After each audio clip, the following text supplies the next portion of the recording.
Hey, Grim Reaper here. How you doing? It's been a while. Mm-hmm. I've been looking for you. How's that going? Avoiding me? That's all right. You just keep that up. I'll find you. I know where to look. I know where you live. Those are characters people believe in. I've made my life by laughter, by using my own credo of making people laugh. Laugh Masters.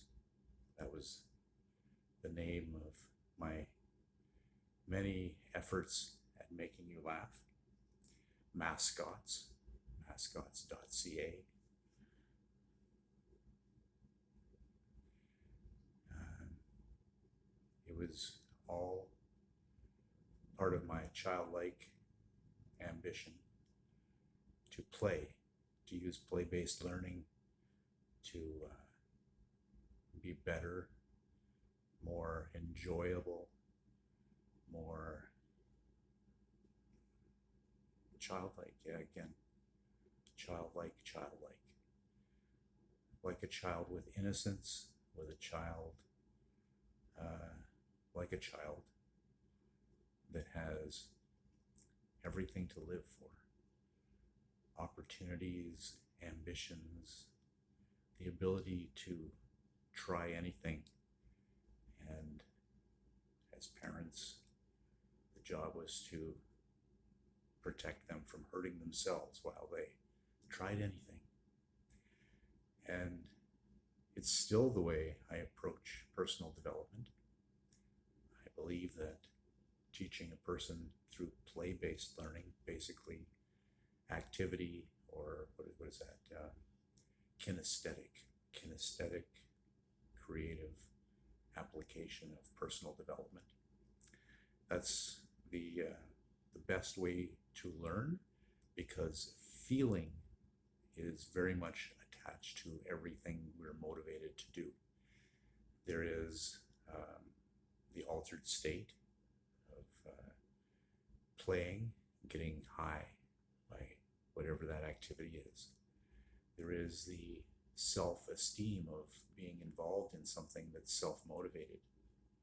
There is the education of bumps and bruises and trial and error and sins, which in archery is a symbol of missing the outside, or well, missing the center, missing the bullseye. That would be a sin. Well, in life, sins are part of evolution, getting involved, to evolve, to participate, to be in the course itself, to be participating, to create change. And that change happens in person. In person. That's the person that wants to change. A change is within them. And in person, in that when a person initiates the facilitation of change and they want to be educated, they want to be better, they want to know. And that can be anything from handling a new tool or a new toy to learning a new educational process, language, mathematics, chemistry, drafting, accounting. All of those things have the semantic element, the by route way of learning. You learn the alphabet, you learn your times table, and you learn the periodic table, which is even more difficult to memorize the periodic table. But there are many schedules, manuals, algorithms. What do they call those? Strategies. That's what it is. It's a strategy. It's a way to create a simple or a complex method to get an outcome desired, the results intended. So when you seek to get results, you intend to get results, so the intention equals the results. That's the plan that we make. And so I like to learn how to develop that skill set, that mindset, and make it fun to do. So I would clown around. I mean, this is a face. This is a face for clowning. So I certainly can laugh at myself and and just enjoy it. Okay. I've often looked at myself to make myself laugh, and it works because this face is one that is made for goofiness, and I have educated my face, I've exercised my face to play, and that involved focus, some acceptance that I'm a bit awkward, and to get over being awkward, to get over stammering, stuttering, and other word pronunciation and articulation and presentation and volume and tone and all of the things that create a good person in presentation. Those are things that have to be broken down into smaller elements and looked at for their best value. I just need to know myself. I just need to accept.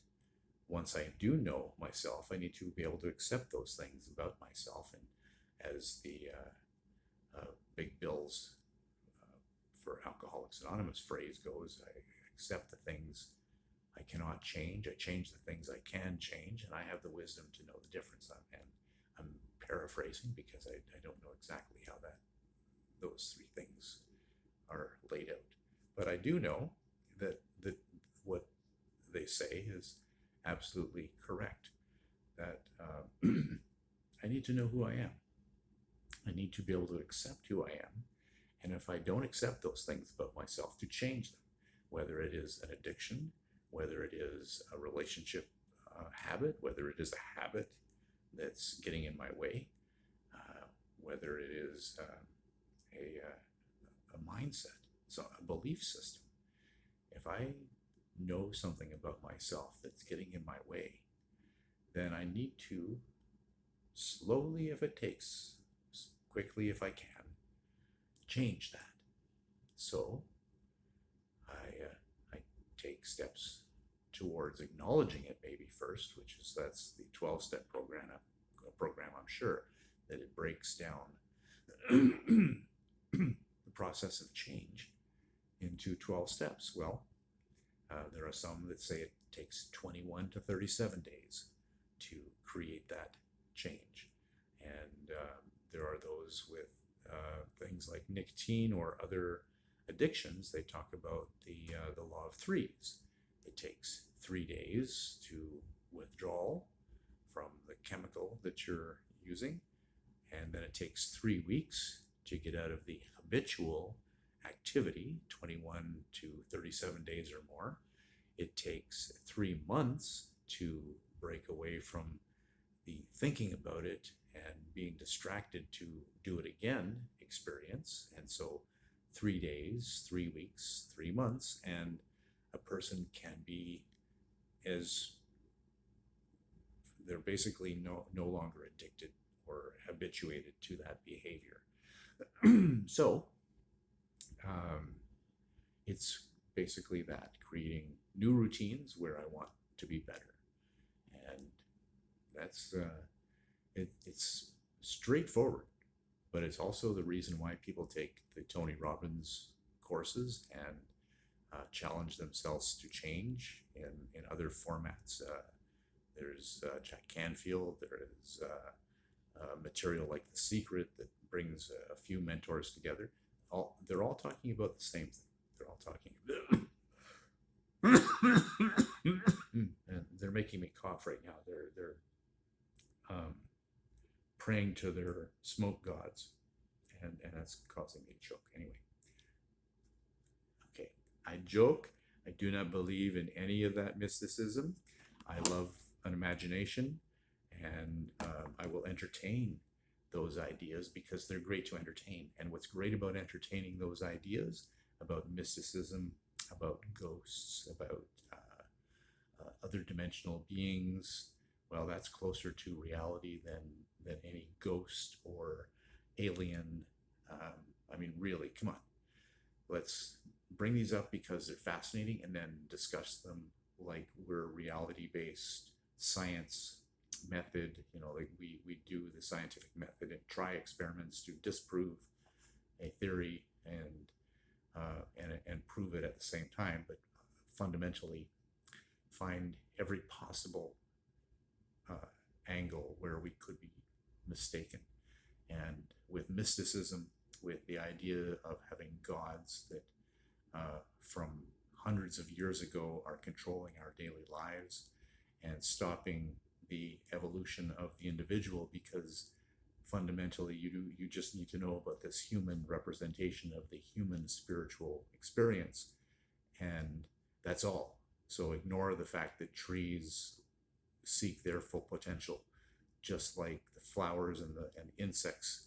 They have their own concept of perfection and their own idealistic approach to their life, and they have some sense of a higher deity as well, because they see the sun, just as in our early evolution we worship the sun and the trees and the roots and the bees.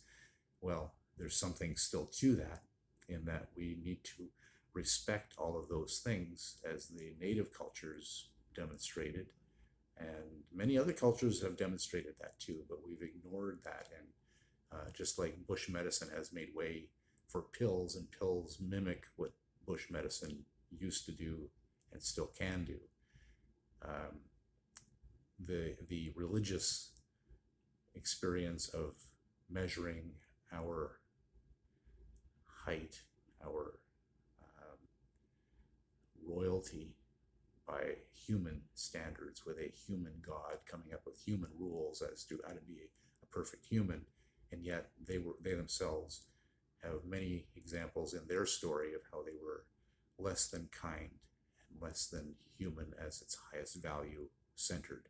So religion has corrupted us to the point where we now are thinking lazy and short term. We're ignoring what science has told us about other dimensional existence and how that can be viewed. Just like we can't see ultraviolet and infrared, but we have tools that can see it for us and can show us what we cannot see with our own eyes.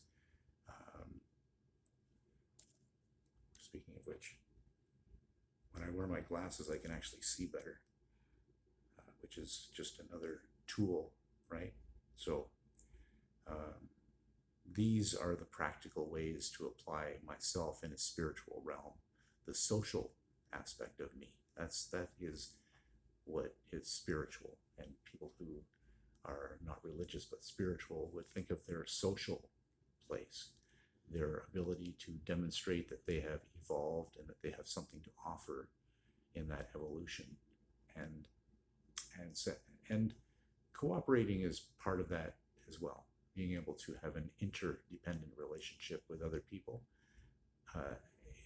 Religion has really separated all of that because it's all based on only a belief system, which outside of it, if you see people in their living environment, they're contradicting what they say about their belief system in the activities they do in their real life.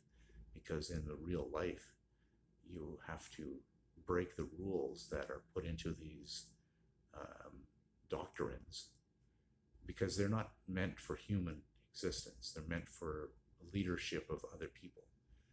And if we were to really just educate ourselves, and we can have a collective idea and at the same time be an independent thinker.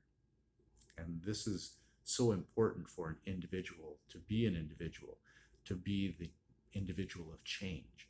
And we know this as an example of the people, the leaders we have, the leaders that have died in our lifetime, the people who have died through history, who we remember still because they made a difference as an individual.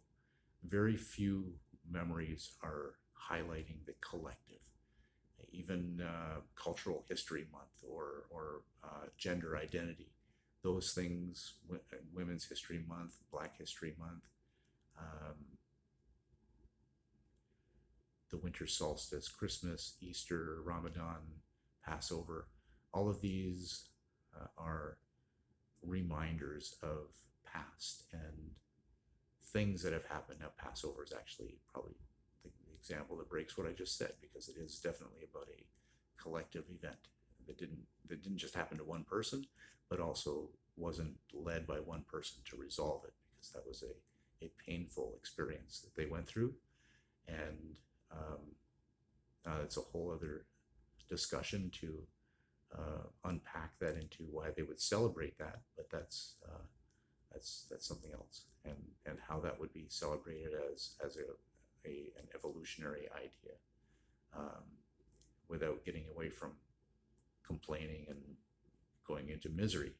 Where is the learning experience for all of the people to come away from there, and evolve, other than just suffer or remind ourselves of suffering? Because right now we see that in humanity, and I'm talking about from 2024, that the world is in such confusion. Besides the plague of locusts and hammerheads, worms, we've got Israel and Hamas fighting over ideas which culminated, that came together and created a bad situation where they couldn't get along as neighbors, simply couldn't get along as neighbors. And for whatever reason, couldn't bring themselves to come up with a solution, which is simple. You have one place here and the other place here, and you have a park down the middle. And it should be that simple. And people can come and play at the park, but they can't bring their weapons. And people can't live in the park either. It's like Central Park. It's a memorial park to all of the people who have suffered for the change to become better. Right?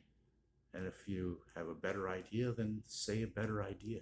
But the remembering of misery and the symbolic experience we have now with Jesus on the cross, which is the suffering of him dying, being out there screaming at the top of his lungs as he died, and the suffering that he would have went through as he died. And it's really keeping the mindset of humans to a lowest common denominator. And instead, we need to find ways to celebrate those people for bringing us the great ideas they did bring us. And that's it. Don't talk about the fact that they had to learn to walk and went through diapers and shit themselves. Okay, yeah, we all do that as human.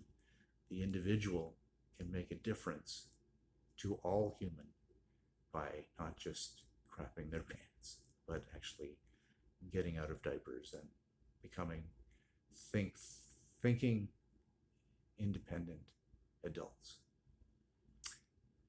Maybe I didn't put that right. Independent thinking adults. Thinking independent adults. Adults that think independently. Adults that independently think. Yeah, all of those. So if you know somebody who thinks for themselves, you know somebody that can help you think for yourself. And if you're having trouble thinking for yourself, get help. There's help out there for people who cannot think for themselves. Do yourself a favor and just learn to think for yourself. Wait a second, you're watching this, then you must be thinking for yourself, because there is really no value in having somebody else play this so that you can be told to think for yourself, and yet they want you to let them think for you.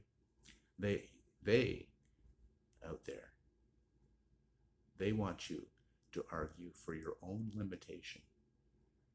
They want you to get in your own way so that they can take advantage of you, Because, of course, if you can't think for yourself, but you can think for yourself. You can think for yourself.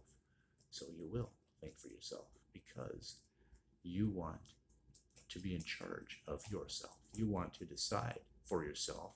You want to have what you want to have. And you do not need anyone else to choose for you. You can decide. You should decide. Could you decide? Would you decide?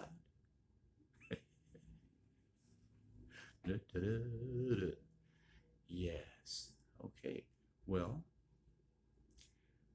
we're getting up to 21 minutes, and that's a long time in thinking span. So I'm going to cut it short and say, hey, have you been told today, I love you?